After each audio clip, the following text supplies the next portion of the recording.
No a ešte by som sa chcela s vami podeliť o pár takých správ, ktoré som od vás dostala a ktoré boli reakciou na tú moju otázku v predošlých storkách, akože ohľadom toho fóru, že si veľa ľudí v správach myslelo, že to není COVID test, ale tehotenský test.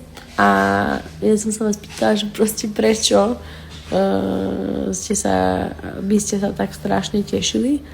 No a prišlo mi strašne veľa, akože ja som to myslela skôr ako for, ale prišlo mi strašne veľa správ. Veľmi, veľmi milých a normálne som ostala, keď som ich čítala, taká, že tak sem pridávam aspoň takto dve, nech zase nezdielam úplne všetko a všetkých, ale milujem vás a ďakujem. Prečítala som si asi skoro všetko.